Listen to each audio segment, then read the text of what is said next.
A serial rapist strikes in a suburb outside Toronto, Canada. The nature of the beatings, what the victims had endured, clearly told us that we're dealing with a sexually sadistic offender. Years later, a serial killer brutally targets young girls in another Canadian town. It was gruesome. Who could kill a young teenage girl and dismember her body? Fear sweeps across southern Ontario. The bloody trail leads police to a pair of unlikely suspects, a young, beautiful married couple. The idea that these were the bad guys, that they were capable of doing anything so vile, is something that's hard for us to comprehend. She assaulted her sister. It was absolutely mind-boggling.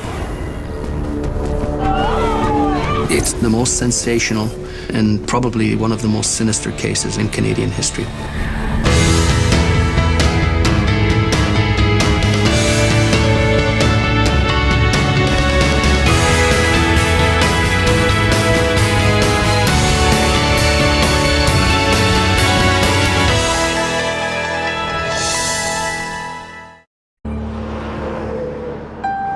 Saturday, June 29, 1991, at a quiet recreational area near the town of St. Catharines in Ontario, Canada, some fishermen make a horrifying discovery. At one end of Lake Gibson, they notice several concrete blocks partially submerged in the water. They take a closer look and are shocked to find what appear to be pieces of human flesh protruding from the cracks. Niagara Regional Police search the murky waters for more clues. They find a total of 8 concrete blocks. Each contains body parts. We believe the party to be a female, young female. It could be between 14 to 24 years of age. The victim is identified as 14-year-old Leslie Mahaffey from the nearby town of Burlington. She had been missing for 2 weeks. The same day her body is found, a young couple exchange wedding vows 16 miles away in the quaint town of Niagara-on-the-Lake. Their fairy tale wedding is complete with a horse-drawn carriage. At face value, it was a beautiful wedding, but if you talk to the friends and the relatives, everybody knew that it was just a big charade. 21-year-old Carla Homolka and 26-year-old Paul Bernardo appear to be the perfect couple, but friends and family suspect Paul has been unfaithful. What they don't know is far worse. April 16, 1992. Less than a year after Paul and Carla's wedding, 15-year-old Kristen French goes missing from her hometown of St. Catharines. 2 weeks later, on April 30, 1992, Kristen's parents' worst fears are realized. A man searching for scrap metal finds the body of their daughter in a ditch on the side of the road in Burlington. Kristen had been sexually assaulted, beaten, and strangled. Her body was dumped less than a quarter-mile away from the cemetery where Leslie Mahaffey was buried a year earlier.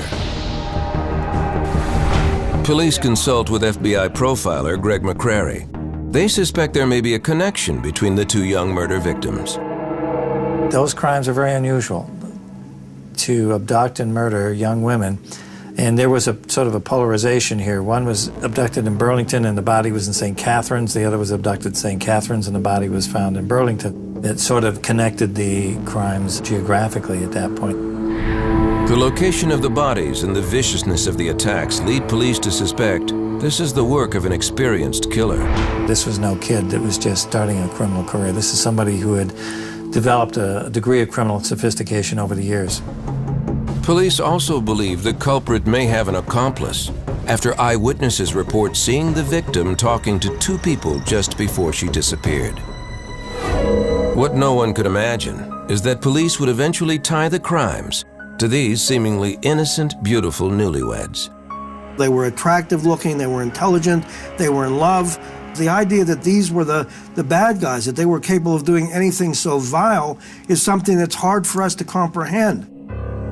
Paul and Carla would be linked to not only the murders of Leslie Mahaffey and Kristen French, but also the killing of Carla's own sister and the rapes of more than a dozen other women in southern Ontario. Their story would generate headlines around the world about the systematic failure of police to catch them and the couple's intense obsession with each other. When Carla Homolka first met Paul Bernardo, she was a 17-year-old high school student who worked part-time at a pet store. He was 23, training to be an accountant, and would soon graduate from the University of Toronto. October 17, 1987, Carla is attending a pet food convention in the town of Scarborough outside of Toronto. She and a coworker are having a late-night snack in a hotel restaurant when Paul walks in.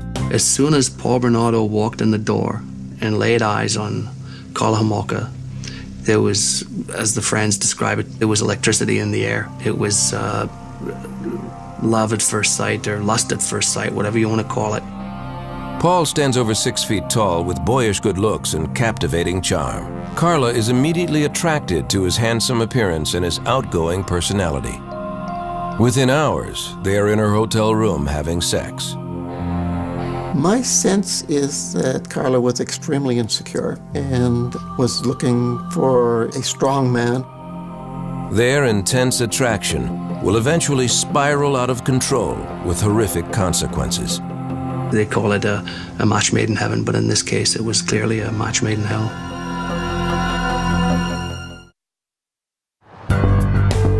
October 1987, when 17-year-old Carla Homolka first met Paul Bernardo in Scarborough, Ontario, it was lust at first sight. Carla believed 23-year-old Paul was the man of her dreams. But he was a man with dark secrets, and she was a young woman who would do anything for him. The oldest of 3 daughters, Carla Homolka was a popular and pretty girl. She grew up in St. Catharines on the southern shore of Lake Ontario. In high school, Carla had several boyfriends, but no one like Paul Bernardo. He was 6 years her senior, and in her mind, the perfect catch. She bragged to friends about his maturity and good looks, and Paul was quite taken with Carla, too. It was a perfect match for Bernardo. He'd found his soulmate. He'd found the woman who would do anything, and ultimately she did do anything. The youngest of 3 children, Paul was a good-looking boy with dimples and a sweet smile. But behind the happy expression was a little boy who had a difficult childhood. His mother was verbally abusive. His father, Paul discovered, was not his biological parent. This startling revelation occurred when Paul was 16. Around that time, Paul began peeking through his female neighbors' windows as they undressed. As he grew older, Paul's curiosity slowly escalated into something more aggressive. It would appear there's something very different in terms of his sexual makeup. From what I can glean, he wasn't necessarily a man who was terribly aroused by consenting sexual activity. Paul Bernardo tried to keep those sexual tendencies hidden. In September of 1983, he began taking classes at the University of Toronto at Scarborough. By all accounts, he was well liked by friends and neighbors. One of the most horrifying things is that he seems so normal. I believe that this is quite common in psychopathic personalities. They are often very charming, entertaining, life of the party kind of people. He had several girlfriends in college who said they broke up with him when their sexual relationships became abusive.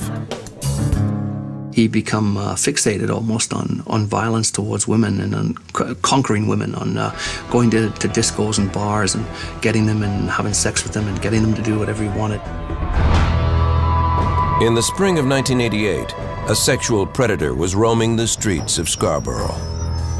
By May, there were already 7 attacks on women. We're supposed to warn women not to travel alone at night.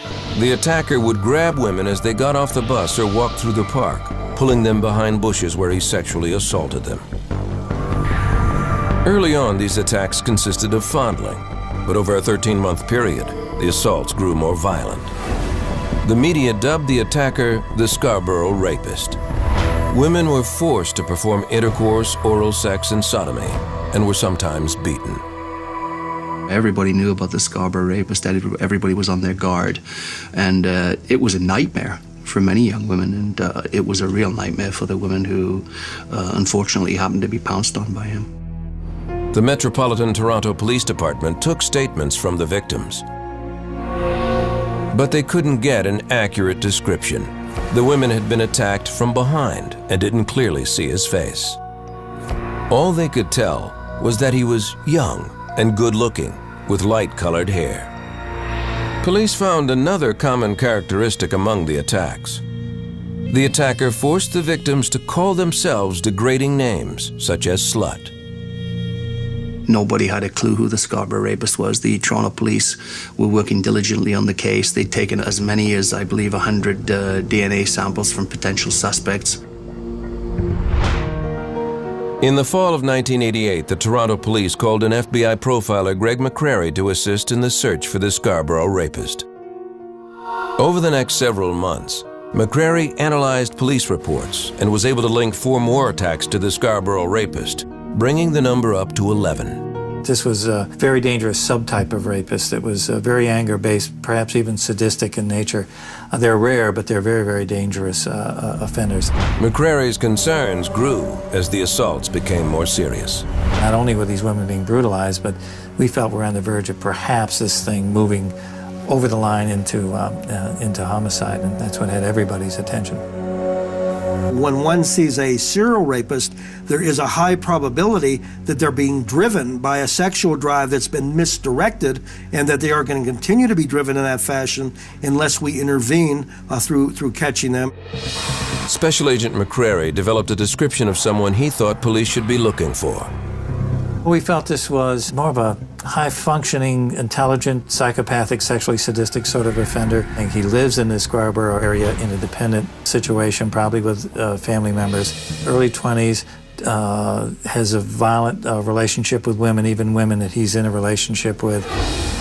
When Paul Bernardo and Carla Homolka first met in the fall of 1987, there had already been 3 attacks linked to the Scarborough rapist. Carla never suspected the man she was falling in love with could be linked to such brutal crimes. At first, Paul Bernardo showered her with flowers, with gifts, and treated her really well. He was a considerate person. He was a considerate lover. He was a nice guy. And she flaunted him something fierce. Paul and Carla's relationship quickly intensified, both physically and emotionally. Over the next year and a half, Paul drove to St. Catharines to visit Carla several times a week, an 80-mile trip. Her family adored him and wasn't concerned with their 6-year age difference. Like 19-year-old Carla, her parents thought Paul was a perfect catch. In the spring of 1989, Carla graduated from high school. By the fall of that year, Carla was telling friends that Paul had been verbally abusing her, but she was always quick to forgive him. That December, Paul and Carla took a romantic trip to Niagara Falls. There, he asked her to marry him. She eagerly accepted. To her parents, he seemed like an excellent choice for a husband. He was good looking. He had ambitions to be a rap singer. He'd been trained as an accountant, had a degree from the University of Toronto. Certainly he had all the credentials to be a dream son-in-law. They set a wedding date for the spring of 1991. May 29, 1990, police released a composite sketch of the Scarborough rapist to the media. The composite sketch came out about the time we were doing the profile. One of the victims got a pretty good look. When the sketch was released, friends of Paul Bernardo were stunned by what they saw. Paul Bernardo's best friends had in fact contacted Toronto police and said, this artist's concept is a ringer for Paul Bernardo.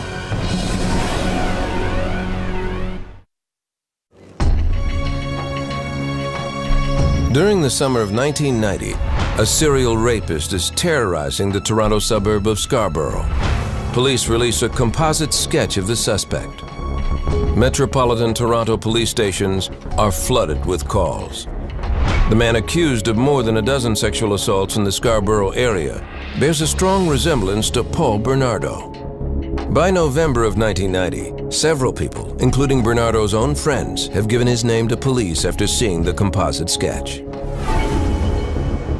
Police bring him in for questioning and request a DNA sample. The sample is sent to the Center of Forensic Sciences in Toronto, where it is put on a shelf with hundreds of other samples waiting for testing. keep in mind that DNA still, even at that time, was relatively new. It isn't what it is today. There's all sorts of different technology today that we can get DNA readings very, very quickly. Around the time of Paul's questioning by police, he moves from Scarborough to St. Catharines. He and his fiancée, Karla Homolka, live with her parents until they can get a place of their own. The sexual assaults in Scarborough suddenly stop, but a rash of incidents begin to occur in the St. Catharines area. Karla and her family never suspect Paul. They adore him, especially Karla's 15-year-old sister, Tammy, who looks up to him as a big brother. But soon she becomes the target of his deviant urges. Secretly, he wasn't just the brother that she'd never had. He was also, ogling her and salivating over her, and she was the virgin that Karla wasn't. Paul begins to pressure Karla for the one thing she's unable to give him. While Karla wasn't a virgin, the closest person to her who was a virgin was her youngest sister, Tammy. Desperately wanting to please Paul, Karla agrees to drug her younger sister so Paul can have sex with her. Part of her reasoning is that she'll give him Tammy's virginity in place of her own. It will be Karla's Christmas present to her fiancé. December 23, 1990. After the rest of the Homolka family goes to bed, Paul and Karla invite Tammy to stay up late and have a few cocktails. What Tammy doesn't know is her drinks are laced with sleeping pills purchased by Karla. She used an animal tranquilizer in order to keep her sedated while the two of them participated in this rape. Karla uses another drug stolen from the veterinary clinic where she works to keep her sister unconscious. She soaks a rag with the drug halothane and keeps it over her sister's face while Paul rapes the young girl. They videotape the entire episode. All this happens while the rest of the family is asleep upstairs. Most people videotape their family holidays and their children's first, second, third, and so on birthday. But he liked to videotape, in his eyes, his sexual contrast. Paul then orders Karla to assault her own sister. On videotape, Paul rapes her, and so does Karla. Sex with her own sister. But the plan turns deadly. After Karla rapes her sister, Tammy begins to vomit and chokes. Paul and Karla quickly dress her, hide the camera, and call 911.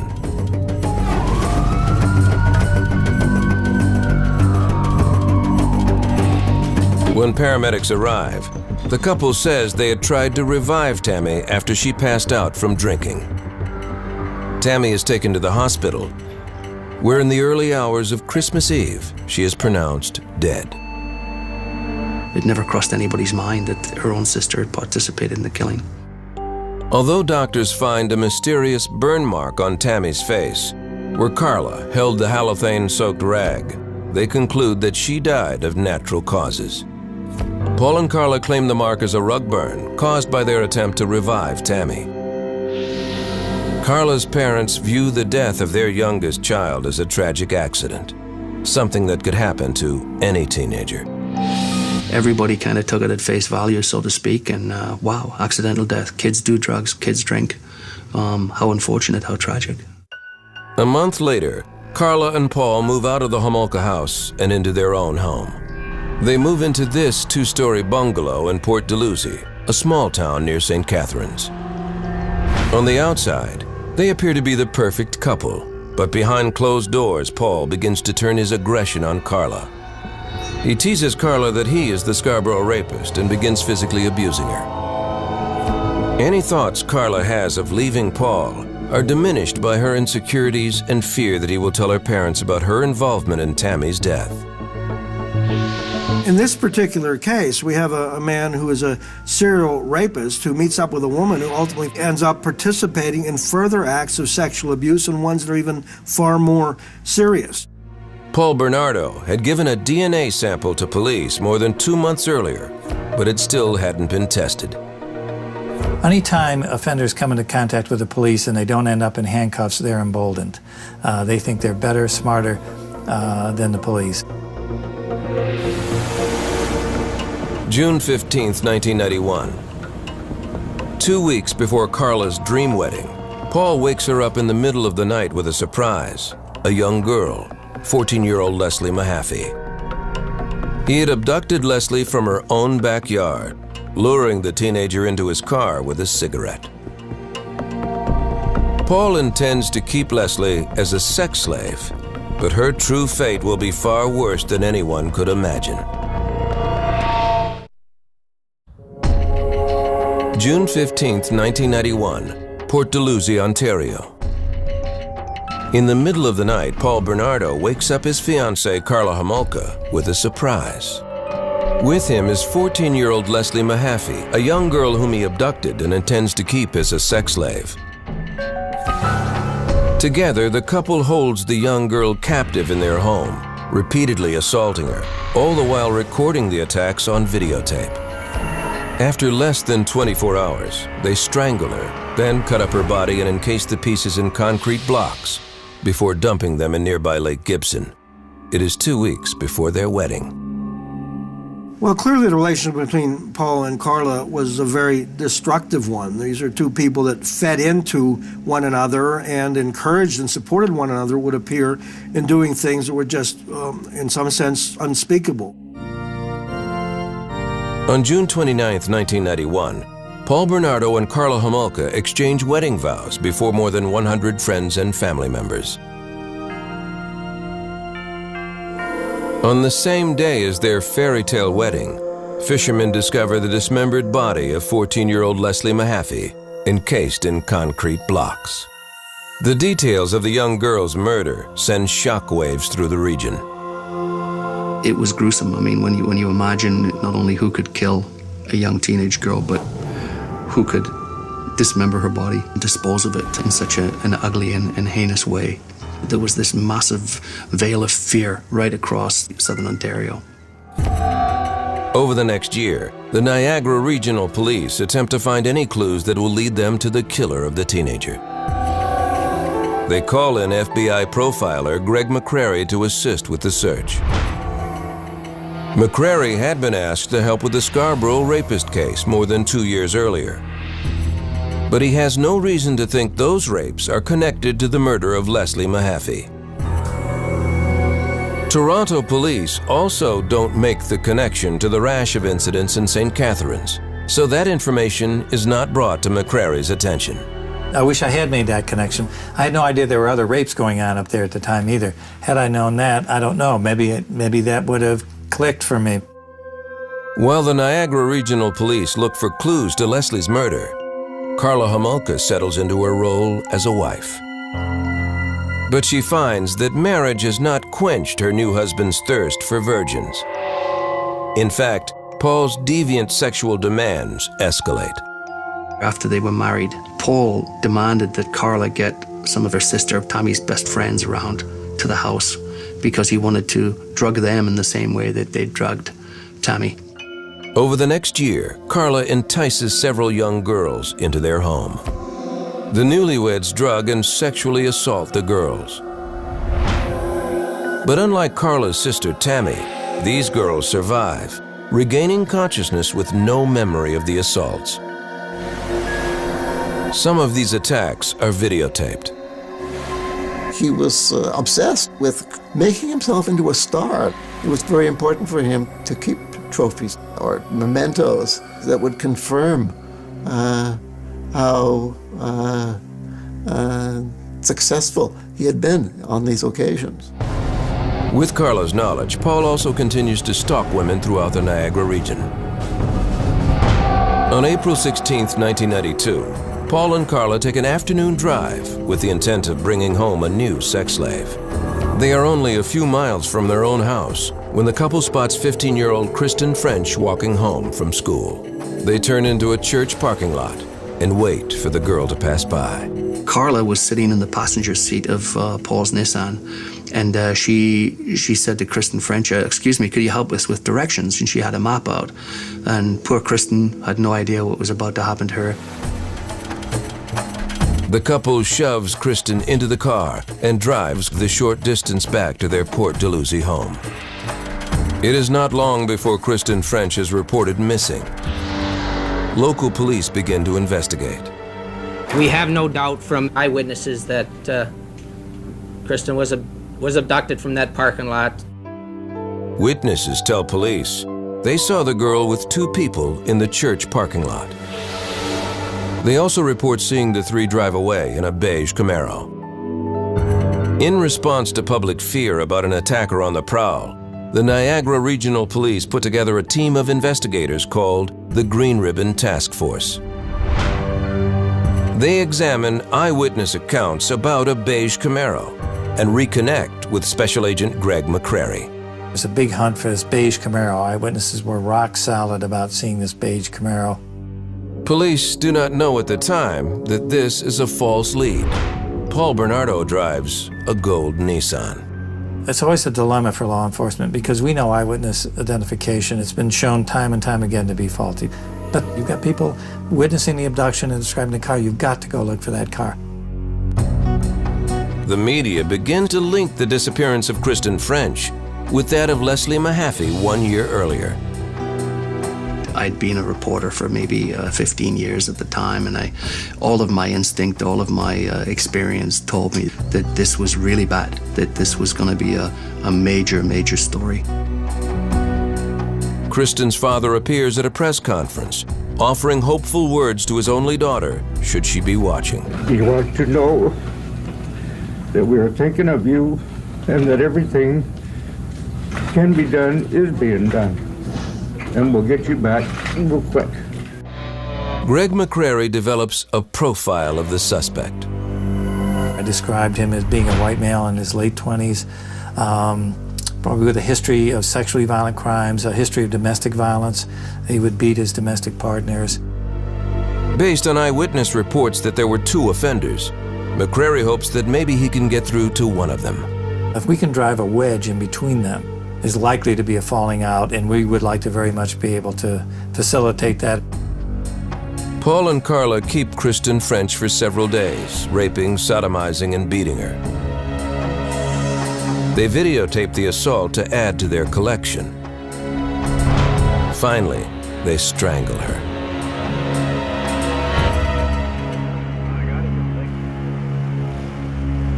On April 30th, 1992, Kristen's body is found. Paul Bernardo has left the body of the St. Catherine's teen more than 30 miles away in the neighboring town of Burlington. Her body is discovered in a ditch near the cemetery where Leslie Mahaffey was laid to rest. While authorities attempt to link the two cases, local media feed the public's hunger. I mean, we covered it extensively, probably more than any other paper, but there was an audience and an appetite for that.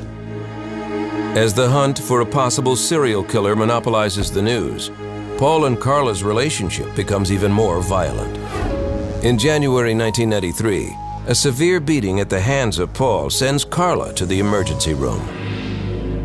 Around the same time, the DNA samples collected more than 2 years earlier in the Scarborough rapist case are finally processed. After sorting through hundreds of samples, Paul Bernardo is identified as the man responsible for the Scarborough rapes. He is now living 80 miles away in Port Dalhousie, where Kristen French and Leslie Mahaffey were murdered. That was a moment where I was both excited and frustrated. They had identified Paul Bernardo now as being the Scarborough rapist, and then he had moved into this area and became prime suspect, I mean #1 suspect in this case. Bernardo had been identified and questioned based on a composite sketch of the Scarborough rapist more than 2 years earlier. At that time, he had also given a sample of his DNA. I think he was more brazen and more aggressive than ever, thinking that for whatever reason he'd beaten the system. After investigators connect the three cases, reporter Alan Cairns gets the police tip of a lifetime. The guy said, pull your Scarborough rapist files. And I remember, no, it's the Kristen French murder. And the Leslie Mahaffey murder, he said, pull your Scarborough rapist guy files. It's the same guy. And I was stunned. Huge, huge story.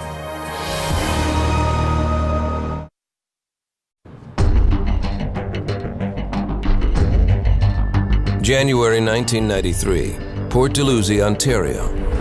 Paul Bernardo and Carla Homolka get into a violent fight, landing her in the hospital with severe injuries. Paul had attacked Carla with a flashlight, leaving her with 2 black eyes, a broken rib, and severe bruising. After less than 2 years of marriage, she decides to move out. Around that same time, Toronto police contact Carla to discuss the DNA results of the Scarborough rapist case. After more than a 2-year delay, officials have identified her husband Paul Bernardo as the Scarborough rapist. Police suspect there may be some connection to the murders of Kristen French and Leslie Mahaffey, but have few leads. To question Carla, they bring along members of the Green Ribbon Task Force, the team investigating the murders of the girls.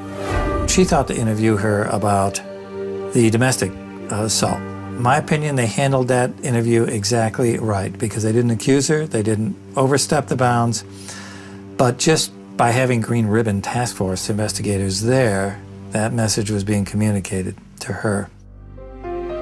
After the interview with authorities, Carla breaks down and confesses everything to her family. She is afraid police already know or are close to discovering the couple's terrible crimes. On her parents' advice, Carla gets an attorney and tells him that Paul is the Scarborough rapist. She also admits to their being involved in the deaths of Leslie Mahaffey, Kristen French, and her own sister, Tammy Homolka.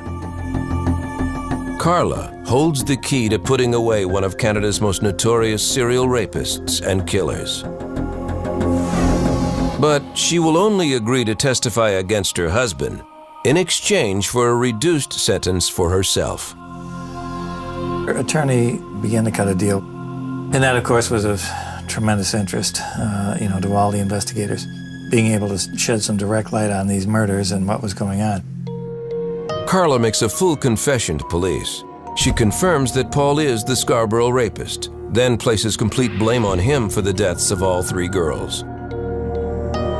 She says that Paul forced her to be a part of the attacks against her will.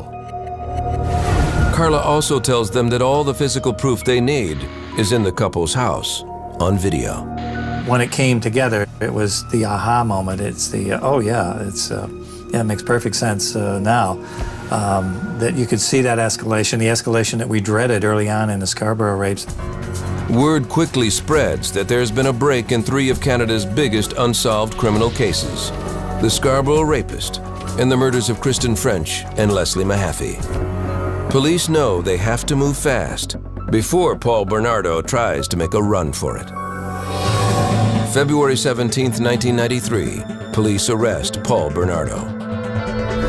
Investigators begin searching his Port Dalhousie home. I will confirm for you this morning that we have obtained the search warrant. We entered the premise and began our work. During a 71-day search, police cannot find the videotapes, which Carla claims show the attacks on Leslie, Kristen, and Tammy. Carla's word is all prosecutors have to go on if they want to move forward and press charges against Paul Bernardo. Given her extensive knowledge of the crimes and her willingness to testify, Carla's attorney is able to arrange a plea agreement with prosecutors. They made a deal with Carla Homolka because they had no choice. They did not have direct evidence linking Paul Bernardo to the murder victims. In exchange for her testimony against her husband, Carla receives a reduced sentence for her involvement in the murders. The deal is kept secret from the public. June 28, 1993. Carla appears in court to face the charges against her. Although reporters are allowed in the courtroom, they are only allowed to report on the charges and a sentence. This restriction is uncommon in Canadian courts and frustrates many reporters. The publication ban actually spurred the media to write even more about what they didn't know, to write even more about their unanswered questions, and to stir up public indignation about the public right to know being denied. It suddenly dawned on us how big this case was and how brutal and how awful and how psychologically twisted this case was. In court, Carla's attorney portrays her as an abused wife, forced to participate in her husband's criminal activities. Carla is convicted on manslaughter charges stemming from her involvement in the murders of Kristen French and Leslie Mahaffey. She receives 2 12-year sentences. The terms are to be served concurrently. She had received what everybody thought was described as the deal of the century. What she had participated in, though, was not generally known publicly. The light sentence causes widespread speculation about a secret plea agreement. Since her plea was not allowed to be publicized, it was inferred that it must have been a guilty plea. According to the government, the plea agreement and the full facts of the case are being kept secret to ensure a fair trial for Paul Bernardo. The public is divided about being left in the dark. Hear no justice, see no justice, speak no justice. The law's an ass. All we need to know is that justice is served. We don't need to know what the girls went through. Karla Homolka is sent to Kingston Prison for Women. In August of 1993, while in prison, Karla files for divorce. The next time she will see Paul is in court, testifying against him. It is then that the full shocking details of the couple's crimes will be made public. The interest in this case was not sparked so much by the brutality of the murders.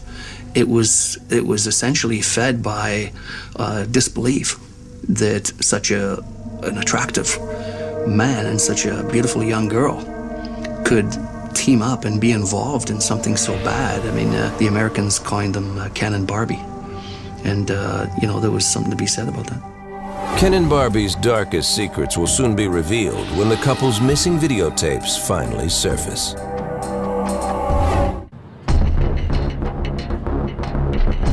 May 18th, 1995, Toronto. It's day 1 of Paul Bernardo's trial, one of the most anticipated murder trials in Canadian history. People line up for blocks to try and get a seat inside. Scarborough native Paul Bernardo pleads not guilty to 9 charges in connection with the deaths of Leslie Mahaffey and Kristen French, including kidnapping, unlawful confinement, aggravated sexual assault, and murder. His now ex-wife Karla Homolka is already doing time in prison for her participation in the crimes.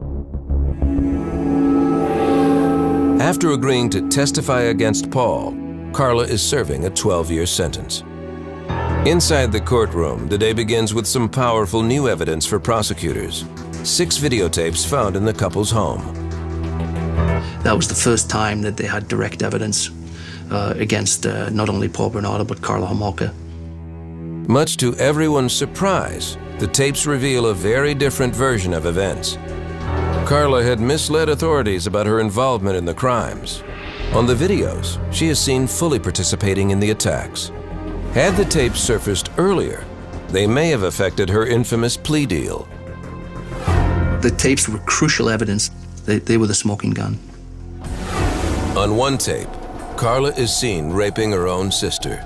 She assaulted her sister, captured on videotape.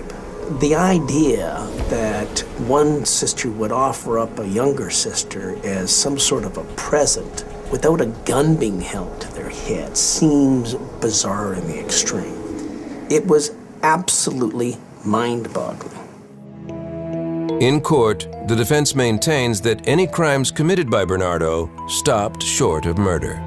We had this sort of history to work on, that all of his sexual assaults, the women had lived. It was only when he was in this very close interaction with Karla that they didn't. Paul Bernardo insisted right from the beginning, and I'm sure does to this day, that he was not the killer and that Karla was. On June 19, 1995, Karla Homolka goes to court to testify against her ex-husband. She tells the court that she is a victim and that Bernardo was the mastermind behind all 3 murders. On cross-examination, the defense plays the videotapes, which clearly show Karla's participation in the assaults. She uses battered wife syndrome as her explanation, a claim sharply disputed by Paul's attorney. I'm not suggesting for a moment that she was not abused by him. What I'm saying is that she could not be classified as a person suffering from a battered spouse syndrome. I think in battered spouse syndrome that we're talking about people having tremendous psychological abuse.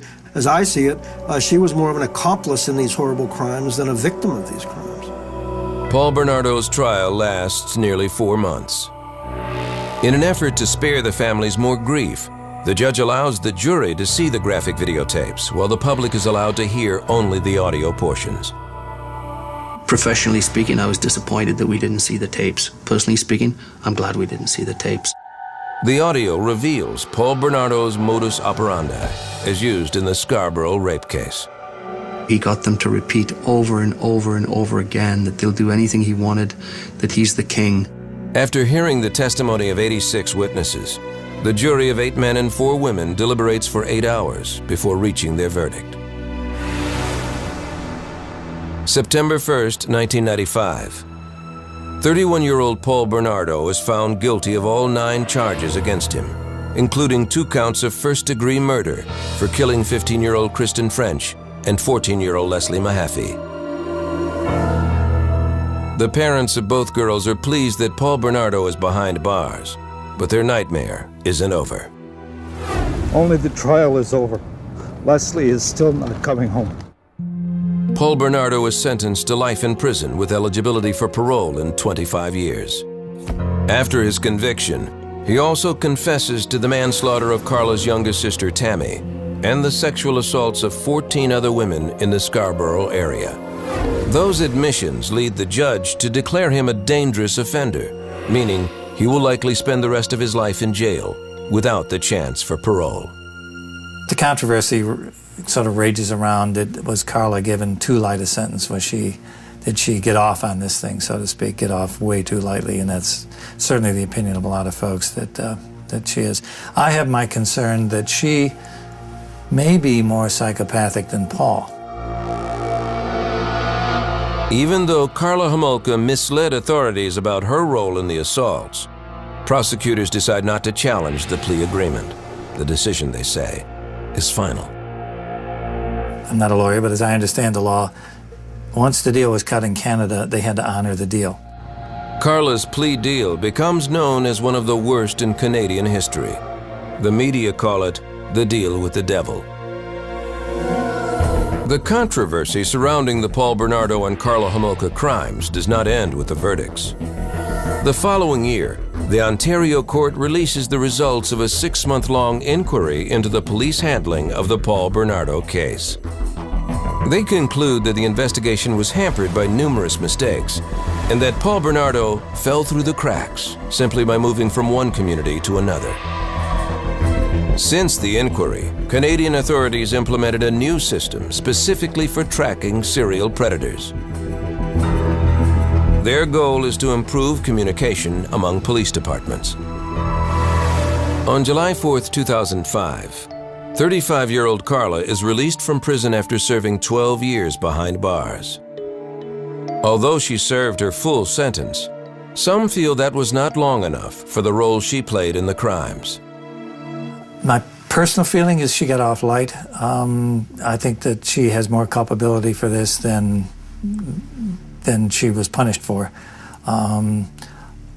But she's out. And so all we can do now is hope that she doesn't harm anyone else. Unable to comfortably return to her hometown of St. Catharines, Karla Homolka decides to start her life over in French-speaking Montreal. She could come out in Quebec, basically an unknown person, and she could get on with her life and become a normal person, and that's exactly what she's tried to do. Karla says she still has nightmares about the girls and feels remorse for what she did. She should be scrutinized. She shouldn't just be allowed to, ride off into the sunset. In February of 2007, less than 2 years after her release from prison, Karla Homolka gave birth to a baby boy. Karla Homolka has a tough life ahead. How do you deal with what happened there? And how on earth is she going to break it to her child? What happened?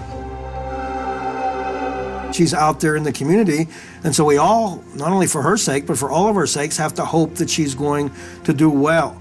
From my perspective, she had served her sentence. It was she's entitled to be released, and she's entitled to go about her life as best she can, and that's the way this system is. Would I want her living next door? No.